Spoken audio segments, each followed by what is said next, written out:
Welcome to our press conference here. We are presenting to you the top 6 drivers in the Indy Lights Series presented by Cooper Tires. We're thrilled to have just 3 more races remaining in the season to find out who is going to be our champion and follow in the footsteps of Spencer Pigot with the opportunity to run in the Verizon IndyCar Series. Alongside me here now, we have our point leader, Santi Urrutia, who currently leads by 16 points. Beside him in second place is Ed Jones with 293 points. Dean Stoneman, leading rookie right now for Andretti Autosport in the 3rd spot in my group here. Felix Sorales, alongside Kyle Kaiser, and then Zach Beach. Wanted to take this opportunity to bring them in here to the media center to give you a chance to ask some questions.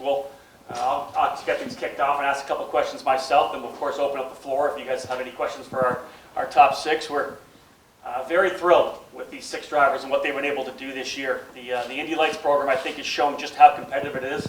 We've had 7 different winners here in 2016. All 6 of the drivers up here with me now have been able to score victories here this year, and not surprisingly, they're still in the mathematical hunt for the championship. Let me start off with Santi Urrutia. Santi, you have a mic there with you? We have 3 mics. We'll pass them around. Last year, obviously, the Pro Mazda champion was able to come as a rookie into Indy Lights, Spencer Pigot, and win the championship. You're leading right now, 3 more races still to go. How important to you would it be to be able to give Mazda another championship for their reigning champion of Pro Mazda? Well, for sure, it's really important. It's the same thing as last year. Last year in Pro Mazda, I was racing to win the championship and to get the scholarship to move up to Indy Lights. That's why I'm racing in Indy Lights today with the big support from Mazda and Cooper Tires. So it's the same thing from this year. It will change for sure my future and my career. If I win the championship, I can be in IndyCar next year. But everyone knows that we win the championship is gonna be in IndyCar next year. So it's very important. We're doing at the moment a great job. The team is working really hard on the last races. But what we did on the past is just past, and we just have to concentrate on these 3 final races. That is gonna be really hard and very competitive, I'm sure. You know, Santi, to get things underway, you were obviously a rookie to start the season off, and you got off to a slower start, getting comfortable, so you kind of were behind a little bit at the start, but you've been able to chip away. In the last 6 races, you finished, I think, all 6 in the top 5. Your average finish in the last 6 races, 2.6. Has it been easier, you think, to be able to come from behind, to be able to kind of close up slowly? Has there been maybe a little less pressure on you as a rookie? Well, I think on the beginning of the season, I think I did a lot of mistakes. That's cost me a lot of points. That I didn't did that mistake last year, because last year I always finish in top 5 against the first oval that I crashed, but then I always finish in top 5. But I mean, we have been always right there on the preseason. We finish always like in top 3, and then when the season started, I did a couple of mistakes that cost me a lot of position and point. But then as soon as I was just thinking about last year and everything, to get points, to get wins and everything comes to us. The team did a really good job that on the beginning we just didn't approach the weekend on the right direction, the right way, and then we changed a lot of things on the team that helps a lot. And then with the last 2 wins on Mid-Ohio, that great weekend, for sure we take the lead, so it's really good. But for sure, without pressure, I mean, I don't have any pressure right now. I'm leading the championship. I think the other guys had the pressure to catch me on the championship. I don't have any pressure, so it's gonna be alright. I'm just will keep doing my job and just win the championship. Your Schmidt-Peterson Motorsport team's obviously been kind of stepping up with momentum. Both yourself and Andre Negrao have had some great finishes, race wins, and Andre's been on the podium. Both you drivers are going to test an IndyCar at Sonoma next weekend. I love the smile on your face. Give me your thoughts right now on being given that opportunity to test an IndyCar. Yeah, for sure will be awesome. It's a dream come true, test an IndyCar. And with Schmidt-Peterson, that they give me the chance to run with them this year in Indy Lights. I think it's the best team on the paddock, and then runs with them in Indy Lights for sure. In IndyCar will be awesome. So I don't know, Sonoma, the track, never drove there. A lot of drivers told me that it's very physical, that track. So I have been training a lot on August, especially my neck. But for sure, it's gonna be a great day. But now I just focus on Watkins Glens. Then I'm gonna be focused on that IndyCar test, and then I'm gonna be focused on the last 2 races at Laguna. Lastly, could you give me some thoughts potentially on what it would be like to transition from the IndyCar? The next day, you're going to be back behind the wheel of your Indy Lights machine. You think there's going to be any issue going back and forth between the two race cars? I don't think so. For sure, it's a lot of difference between Indy Lights and IndyCar, but I think it's gonna be right. I mean, Laguna, I like Laguna Seca from last year. I had good memories winning the championship there. Never there for sure in an Indy Lights car, but I think it's gonna be alright. It will take a little bit of adaptation with the car in IndyCar and with the track and everything, but as soon as I will be back for the Indy Lights, it's gonna be right. Hey, good luck this weekend. Thanks. Let's move over to Ed Jones. Ed, for Carlin Racing, you actually were in the championship hunt last year as well. Does that play into your experience here this year, or how much does it play into your experience that you've actually been through the championship battle once before? Is it taking a little pressure off you? You think you're more able to adapt to any situation at this point? Yeah, definitely it's helpful to come back for a second year and again to be fighting for the championship. Now we have more experience. A few of the tracks actually that we performed well at last year didn't actually work out so well this year and vice versa. So it was quite odd. But as you said, going into the championship battle in the last few races, it's going to be great for us. And the team performed these last 2 tracks are probably our strongest tracks in the type of car we have. So yeah, I'm really confident for it. And the team works well together. Let me throw kind of the reverse question that I gave to Santi. You led the championship earlier. Now you're in second spot. Is it harder to hold the lead in the championship? And do you feel that you're in a good position to chase here right now, knowing that maybe you can throw it a little more than maybe Santi would going into the last couple of races of the year?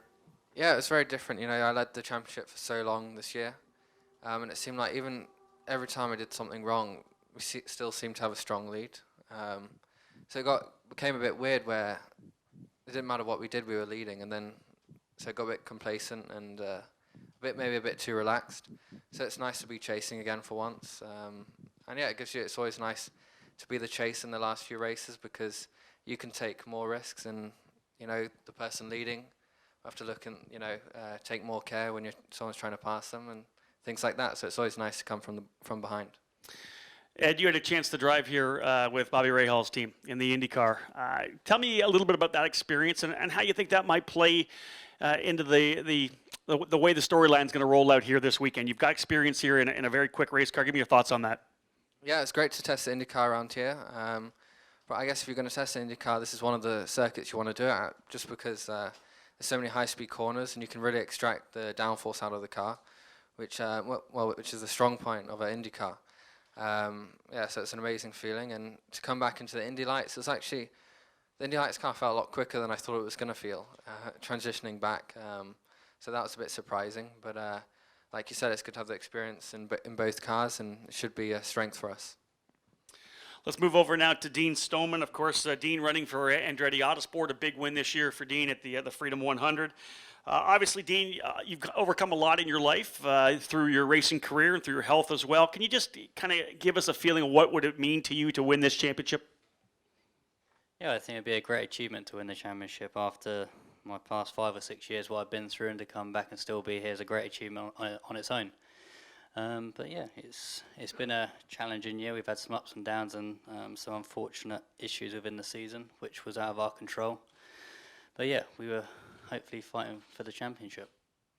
You've made it pretty clear that your focus is to try to get to the Verizon IndyCar Series. Can you give us a little indication of how you think being here in the Indy Lights program has helped, and how it's kind of maybe laid the path to or paved the way for you to be able to make the move to IndyCar?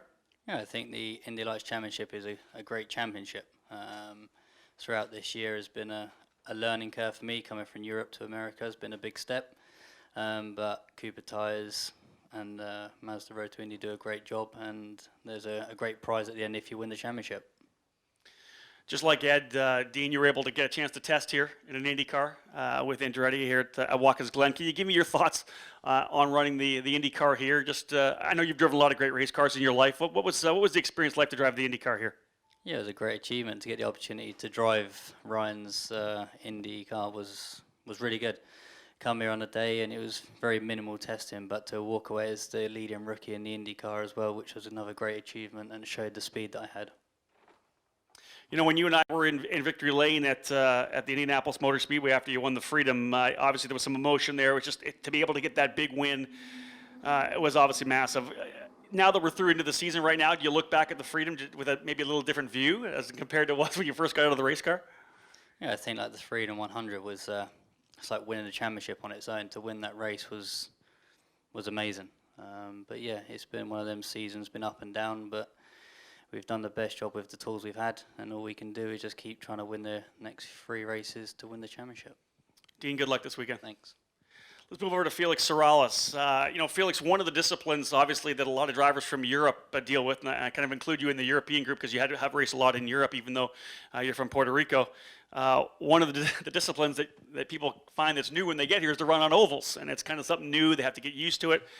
It's interesting, though, that the 2 of your 3 victories came on ovals.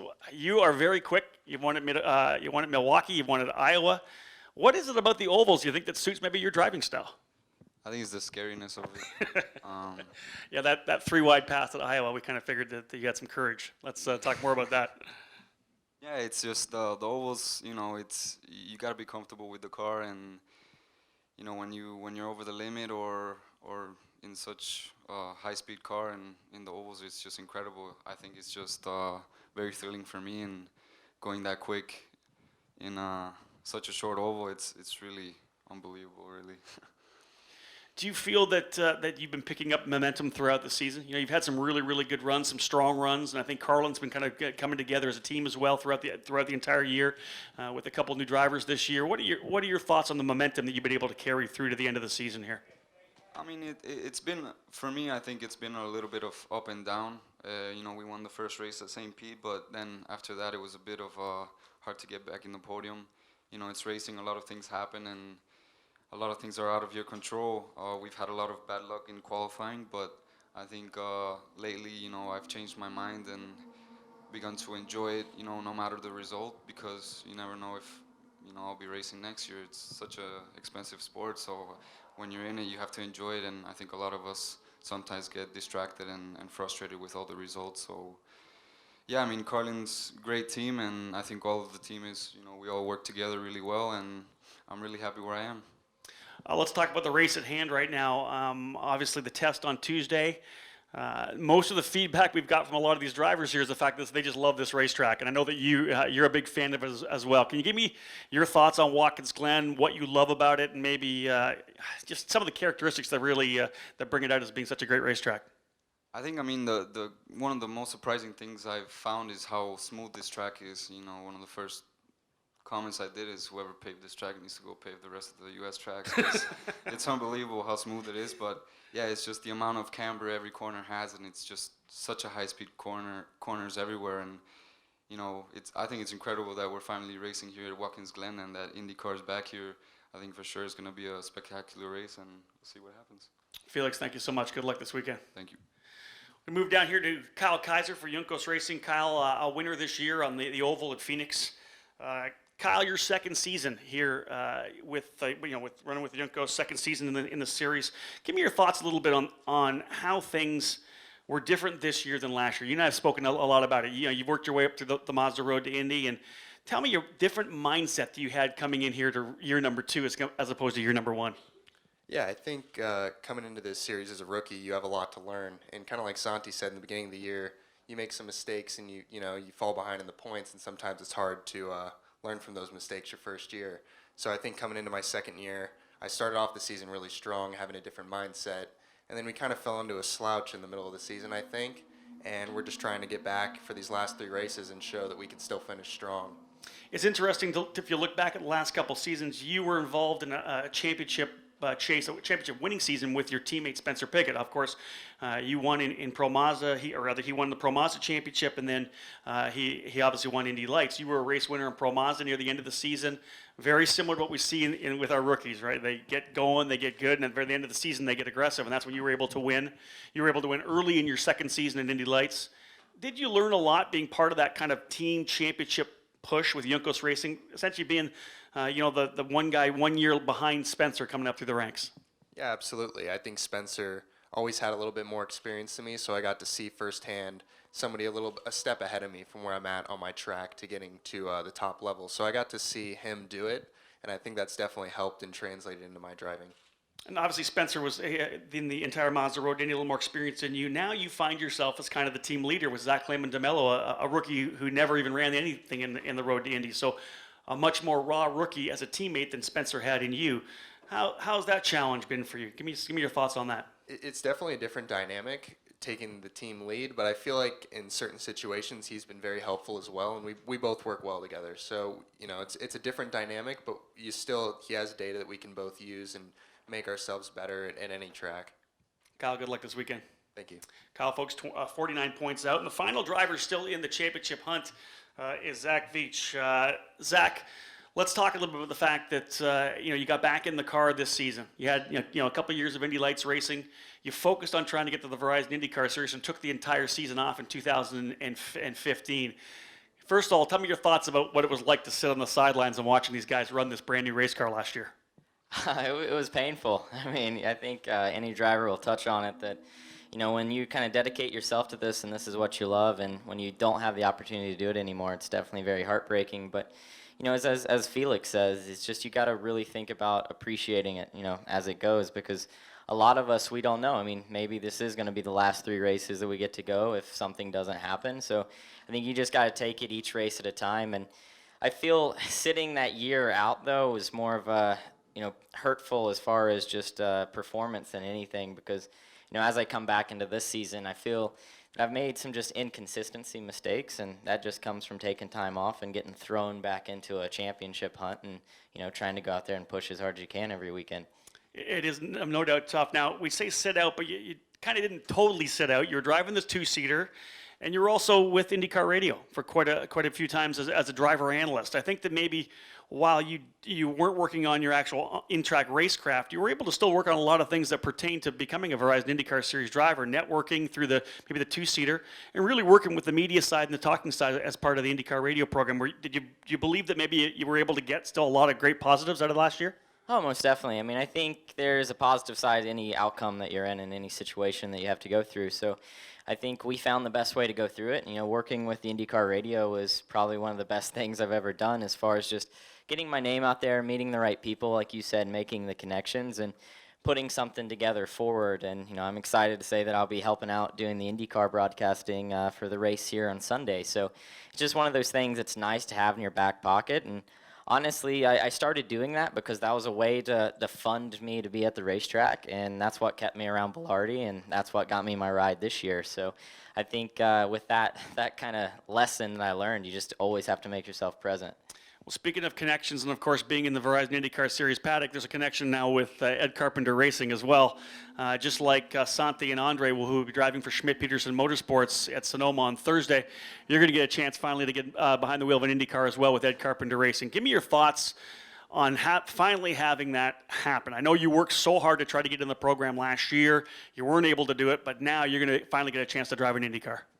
Man, I'm just happy. I mean, it's trying to sum it up into words, as you kind of pointed out, it's just a big smile. I mean, for me to be able to finally say that I'm going to get to drive an IndyCar, I think every morning I've woken up just with a whole other side to me, just very thankful for it. And my team manager, he's been busting me all weekend, catching me, and he's like, "What are you smiling about?" And it's like, "Oh, what do I tell him it's for this weekend, or mainly because I get to drive an IndyCar?" But overall, it's been a 9-year process. I started racing when I was 12, and, the Verizon IndyCar Series is what your dream is what you want to get to. So this is like seeing a dream kind of come to an end in a way, but, we still got a lot of work to be able to run full time. But I'm just super thankful for the Mazda Road to Indy and Cooper Tires and everyone that's paved this path for me to get to where I am. And if the test goes well, hopefully we'll find ourselves in the big car sometime next year. Well, good luck this weekend and good luck on Thursday. Thank you, Rob. I'll open to any questions right now. Would anybody have any? Wolfgang? Yeah. Oh, you got a mic there? There we go. You can't yell?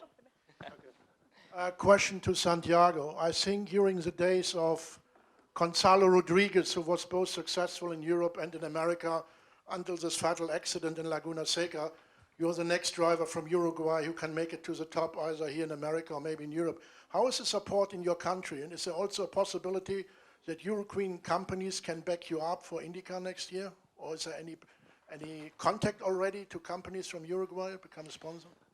Well, yeah, for sure. Gonzalo is a big hero in Uruguay.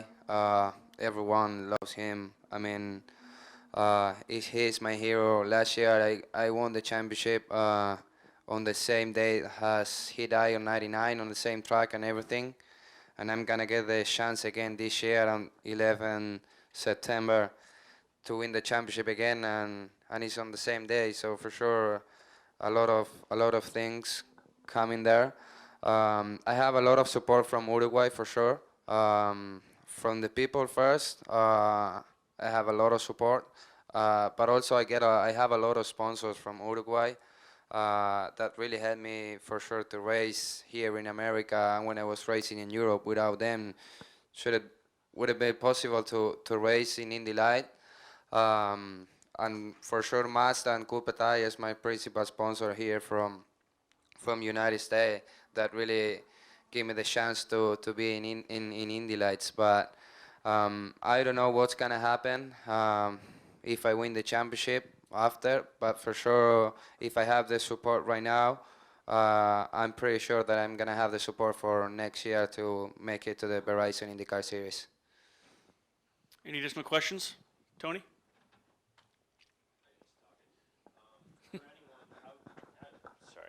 How's tire life, not just here, but then at Mazda Raceway next weekend? Is there anyone that, like, it's kind of stuck out? Anyone want to take that? Come on, somebody buck up. I think Attaboy the Beach. tires are just fantastic here this weekend. There's no worries or concerns from any of us about tire life or race distance, so we just want to thank Cooper for that, for sure. Yeah, but there hasn't really been any dag at all for us, so Yeah. yeah, it's been good. No problems. Patrick? Weather-wise, it seems like we're going to be fairly cool this weekend, even though it is a brand-new track. Has that figured into set up so much? And I know with the IndyCar it has a lot more downforce, but you guys have a little more fine line to gamble with, I think, on your cars. So how much are you guys willing to trim out right now? And I'll just throw it at Dean first. I think a lot of it you give and take. You can put more wing on when you gain in the corners, but you lose down the straight. So I think a lot of it is mechanical setup on the car and how you make your tyres work, rather than you can take 10 holes of rear wing off and gain down the straight, but you lose it through the corners. So a lot of it is down to mechanical grip and the way you work the tyres. We're not sure yet. I'll let you know. That's an honest answer. Any other questions, guys? Thank you so much. We really appreciate you giving us the opportunity to bring our top 6 in here, our championship contenders. Thank you so much. 3 more races still to go, but a big one tomorrow.